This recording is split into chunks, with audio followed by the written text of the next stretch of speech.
ఒంటరిగా ఉన్న రాజారావు దగ్గరికి తన భార్య రత్నం వస్తుంది. వచ్చి ఒక చెక్ జిరాక్స్‌నైతే చూపిస్తుందనమాట.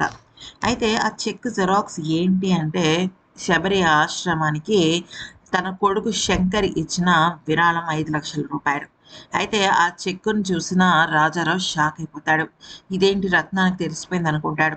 ఏవండీ, ఈ చెక్కు మీరు శబరి ఆశ్రమానికి ఇచ్చారు. మళ్ళీ ఇప్పుడు ఈ ఈ అమ్మాయి అంజలి కూడా శబరి ఆశ్రమం నుంచే వచ్చింది. అసలు ఏం జరుగుతుంది అని అడుగుతుంటుంది. ఈలోపు అంజలి మెడిసిన్స్ కోసమని వాళ్ళ రూమ్ దగ్గరికి వస్తుంది. కానీ వాళ్ళ మాటలు విని వెనక్కి ఆగిపోతుంది. అయితే ఇంకా రాజారావు భార్య రెట్టించి అడుగుతుంటుందనమాట. "ఏం జరిగిందో చెప్పండి, ఏం జరిగిందో చెప్పండి" అనేసంటే మౌనంగా ఉంటాడు గానీ ఏమి మాట్లాడడు. అయితే ఇక వాళ్ళ భార్యకి మొత్తం విషయం అర్థమైపోయి, "గీతాంజలికి పుట్టిన మొదటి ఆడపిల్ల అంజలినేనా?" అని అడిగితే దానికి వెనక నుంచి షాక్ అయిపోద్దనమాట.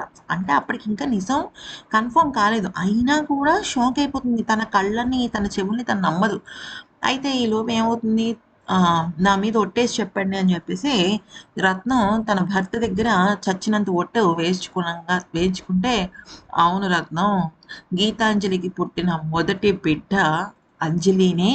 ఆ విషయం ఎవరికీ తెలీదు కాబట్టే నేను తీసుకొచ్చాను అనంగానే ఇక భార్యకి ఫ్యూజులౌట్.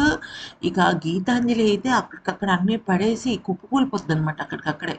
ఎందుకంటే తన తల్లి గీతాంజలి, తన వాళ్ళు వీళ్ళు ఇంత డబ్బున్న వాళ్ళు ఎందుకని నన్నిలా వదిలేసారు. ఇంక మనసులో రకరకాల కోరికలు, రకరకాల ఆలోచనలు వస్తాయి కదా! మొత్తం నిజమైతే తెలుసుకుంటుందేమో అనుకోవాలి. సో, అది ఫ్రెండ్స్ జరిగింది. ఈ వీడియో గనుక నచ్చినట్టయితే లైక్ చేసి, సబ్స్క్రైబ్ చేసుకోండి.